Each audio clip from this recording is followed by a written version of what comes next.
students, this is Tulika Banerjee from Forensic Science Unit, SGTB Khalsa College, University of Delhi, presenting this module on behalf of Ritu Sharma, Assistant Professor, Sanchi University of Buddhist Indic Studies, Bhopal. I am delighted to present this lecture on caste violence in India, which is taught in BA second semester. Before we start our chapter with the introduction of this chapter, let's look at the other modules we will study in this chapter. Module 1, Status of Caste-Based Conflicts in India. Module 2, Causes of Caste Conflicts. Module 3, Conclusion.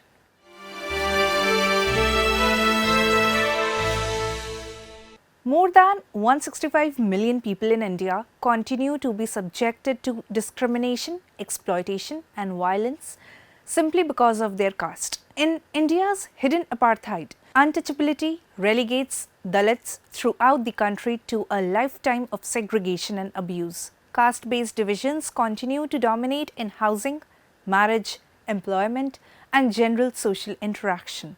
Divisions that are reinforced through economic boycotts and physical violence.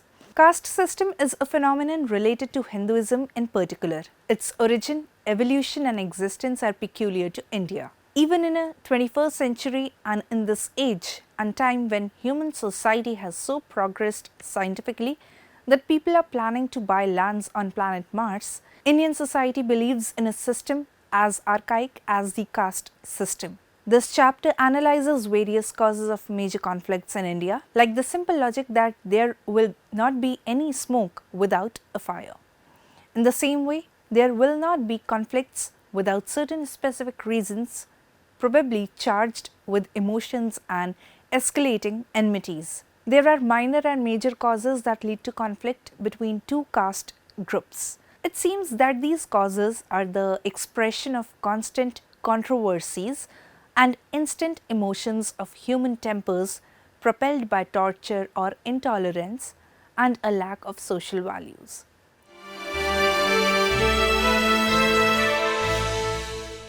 India is probably one country in the world where 20 religious streams flow together and yet refuse to converge. Added to these are a complex hierarchy of 3,000 or more odd castes, subcaste and communities, out of which about 500 follow more than one religion simultaneously. In 1980, another 3,743 backward castes have been added to the long list of positive discrimination privileges. If that sounds strange, these religious groups, castes and communities use 18 official languages and speak about 1800 dialects. Old India used to rank people into groups based on heredity within the rigid system of social stratification. Members of caste groups were restricted in their choice of occupation and degree of social participation, while marriage outside the caste was prohibited. Social status was determined by caste of one's birth. People from each caste were perhaps not very different from what we today call professionals or experts, but they didn't have the facility to cross socially mandated functional boundaries. Thus, post-independence social landscape coupled with constitutional provisions has given caste and religion new identities. In 1947, India outlawed the caste system and introduced a positive discrimination mechanism, and in 1950, the Constitution officially abolished untouchability.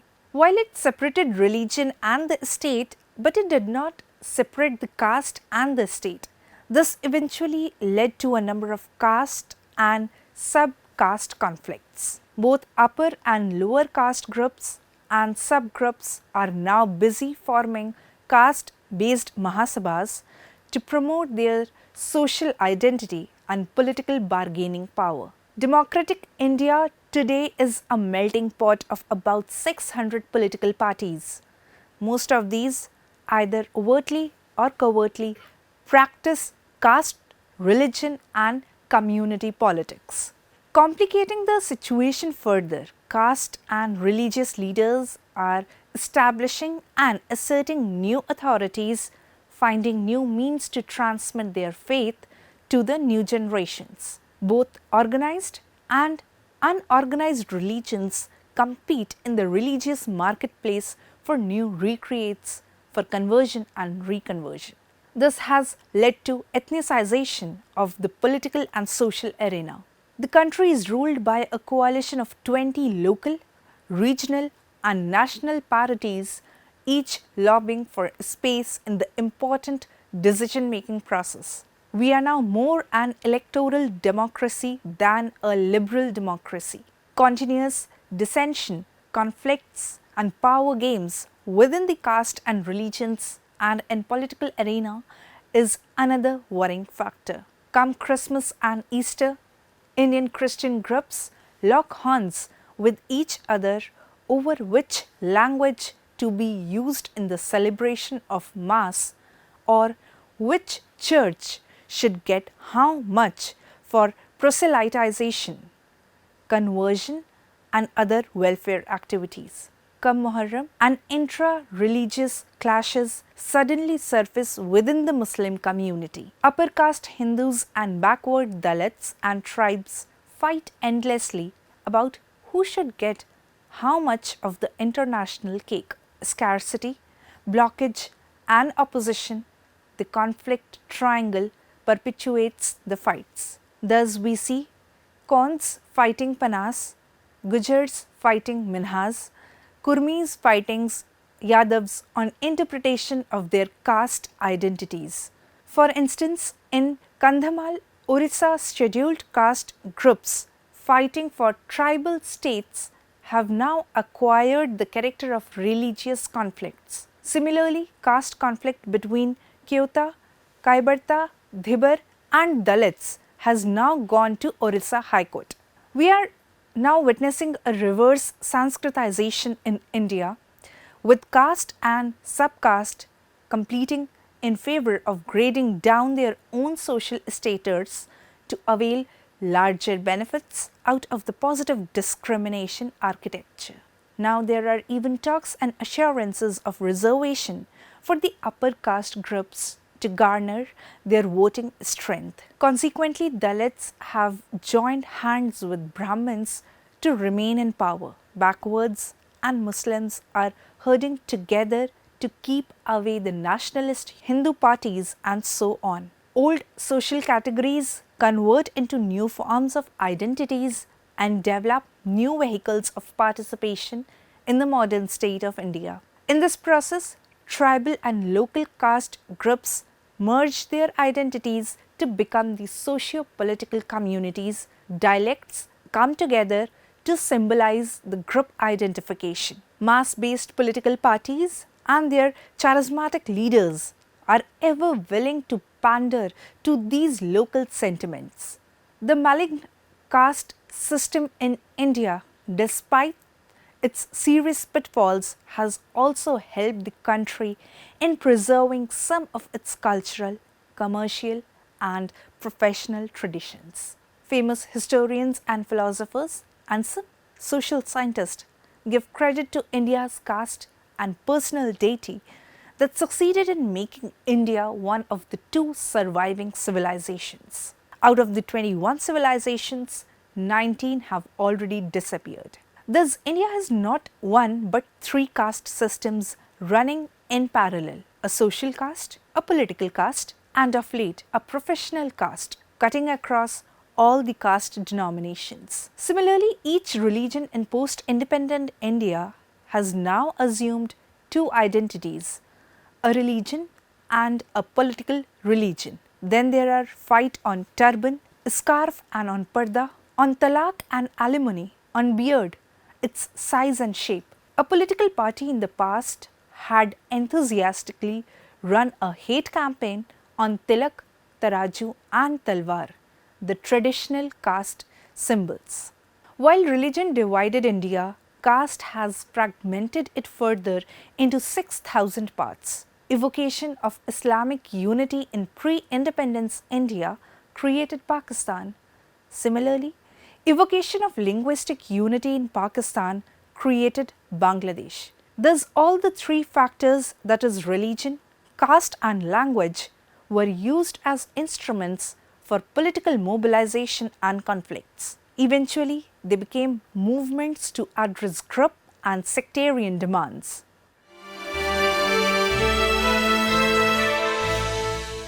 The successive state governments, non-governmental organizations, God-fearing religious heads and right-thinking individuals have toiled themselves to work out a suitable solution to the ever-recurring caste flare-ups, but nothing has happened fruitfully to overcome this problem. The scourge lies hidden somewhere in some potential corner in every village, like a time bomb awaiting the spark to explode. The spark comes flying at the most unforeseen time and causes huge fire, leaving the loss of life and properties. Curiously, it emanates from most unlikely quarters, maybe from a schoolboy or a girl, from a well-educated man or woman least prone to mischief, from a marriage or funeral procession. First, inherent ill will. Every individual, be he a government employee or layman, knows that inherent ill will prevails between two major castes in each village. The members of a major caste in a village learn early in their life to look upon the members of other major caste with suspicion. The members of the former as well as the later caste groups would treat the members of minority caste groups in a humiliating and discriminating way. The members of such minority caste groups do not muster courage to rub shoulders with those of the majority caste groups. However, no one knows how this form of ill will has crept into the minds of those people. It is perhaps due to their deep caste consciousness and caste loyalty. Second is fueled emotions. The causes which were identified provide favorable grounds for caste conflict. Whenever people of a particular caste attack those from majority or minority caste groups on certain grounds, and if the conflict lasts for more than a day, the causative factor does not remain alive till the end of the conflict. When an attack on first day gets momentum and reaches a high level, new dimensions are added to it. As a consequence, various factors are attributed to the outbreak, facilitating the participation of more people in the caste conflict. The causes can be grouped into several or the 5 categories, namely social causes, criminal causes, religious causes, civil causes and the political causes. Let us now start with the social causes. Under the social causes, first we have the inciting slogans. Since a deep-rooted ill will persists between two castes, the members of one caste group try to provoke the members of their rival caste group in public places. The simplest way to provoke the rival caste members is to raise provocative and inciting slogans during processions, festivals and other congregations for social intercourse. Second is encroachment of government land. In many villages, a stretch of such a land is located in the middle of the village, which is commonly enjoyed by the villagers. In such places, they use them for playing, conducting marriages, celebrating temple festivals and the like. When certain caste people want to take away such lands exclusively for their personal use, thereby other caste people raise objection, resulting in caste clashes. Then the third one is posters, placards and banners denigrating castes. When antisocial elements wish to bring about a conflict, they would provoke the people of other caste by some misdeeds. In one such instance, a poster with derogatory remarks about a caste or its members can trigger conflict. The next is bandh call by the caste outfits. The term bandh refers to closure of shops and other business establishments to paralyze the normal day-to-day activities. It is a common practice among the affected people. If they have grievances, they normally place certain demands before the government. Then we have provocative speech by the caste leaders. It is common that provocative and obnoxious speeches of leaders cause serious trouble. They wish to keep the pot boiling with the ulterior motive of establishing their position as caste leaders. They do not want peace to prevail and hence resort to making provocative speeches. The two-tumbler system. There were instances when the two-tumbler system was practiced against the Dalits, or they were sent away without providing drinks, giving some false reasons. This was resented by the Dalits and was an important cause for conflicts between the Dalits and the caste Hindus. Is the love affair between girls and boys of different caste. When a boy and a girl from different caste love each other or marry each other, it is firmly opposed not only by the parents but also by the people of both the caste. Often, it leads to conflicts between the two caste groups. Next is arrest and release of caste leaders. Caste leaders champion the cause of their caste people and very often indulge in violent activities against the conflicting caste group to get a niche for them from their caste. When such leaders are arrested, the people resort to violence, demanding the release of their leader. Refusal of Dalits to work as agricultural laborers. As the Dalits improved educationally and economically by dint of their education, unemployment in Gulf countries, the other caste could not digest this growth in the life of their one-time tenants and coolies. This paved the way for a caste flare-up. Next is dispute over rural sports. It is a common custom in villages to organize sports and games during important, and a team from one village competes with a team from another village. There is a chance for the players of a team to be from one particular caste. When one of the team wins, the defeated team makes false accusations and engages in a quarrel. Dispute over bathing place in temple ponds. In past, the Dalits were denied of taking bath in temple ponds all over India. In several places, still they suffer from this sort of caste discrimination. Bonded labours. When the borrowers could not repay the loan, they along with their family members have to work as bonded labourers and perform agricultural work and grazing of cattle. They were shut in huts close to the cattle sheds and treated as slaves. Unwillful or accidental events. When the parties that involved in the accidents happen to be from two different castes, their caste people join issue with the parties concerned and resort to violence against each other. Criminal causes. Under this, first we have the murder. The murder of a person from one caste by the members of another caste can lead to clashes between the two caste groups. Disputes among students. Disputes among students have sparked off major clashes among different caste groups.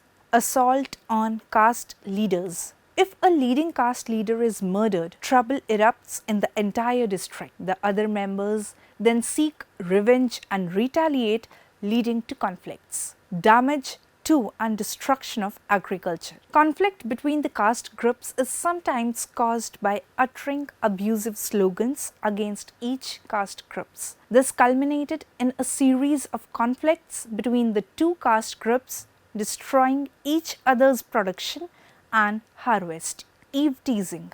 It is a common practice that some youngsters are crazy of eve teasing in public places. Most of the time, this has proved to be a major cause for conflict between the two castes. Rape of women from other caste. In villages, when a group of women are engaged in agricultural work, some men may take advantage of their solitary moments and rape them. Many a time, these incidences has led to conflict between the two castes. The next reason are the rumors. Some antisocial elements spread the rumor and others take it seriously and violence erupts, resulting in damage of properties. Sometimes rumors are wantonly spread by the perpetrators for their personal gain. Kidnapping. This has led to a serious conflict between the two caste groups, leaving a great loss on both the sides.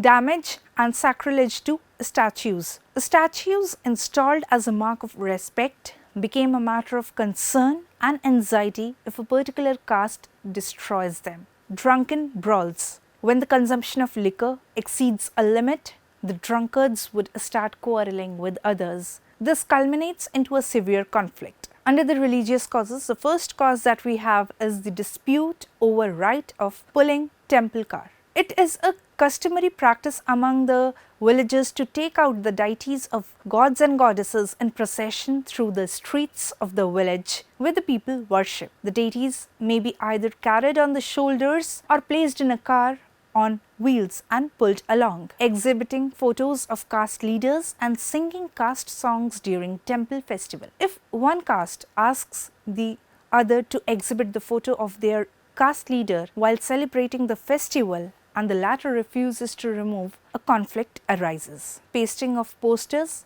affecting the sentiments of others. Hurting the religious sentiments by using offensive posters often leads to conflicts between the caste groups. About the civil causes leading to caste conflicts. Under the civil causes, first we have is the encroachment of government land for agricultural purpose. Government lands available in the villages are sometimes encroached by villagers illegally and used for various purposes. Frequently, disputes arise over this issue. Fishing in village ponds and rivers. The dominant caste seem to have a tendency among that they want to enjoy the benefits of government land and water reservoirs more than any other caste people enjoy those benefits. If the other caste makes an attempt to enjoy such benefits, they get agitated. Sharing of tank water for irrigation. Often there are disputes between the caste groups over sharing of tank water for agriculture. Political causes. And under the political causes, first we have naming the public undertakings after caste leaders. If any wanton damage to the statue of a caste leader is caused, it could be disastrous. Dalits contesting and winning elections. Caste Hindus challenged the reservation of elected officers in local bodies for the Dalits.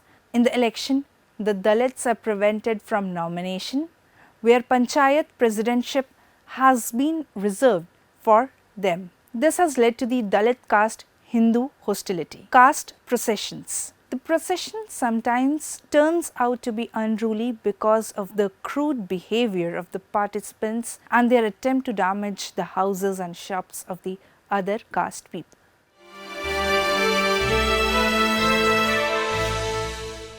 More than 165 million people in India continue to be subject to discrimination, exploitation and violence simply because of their caste.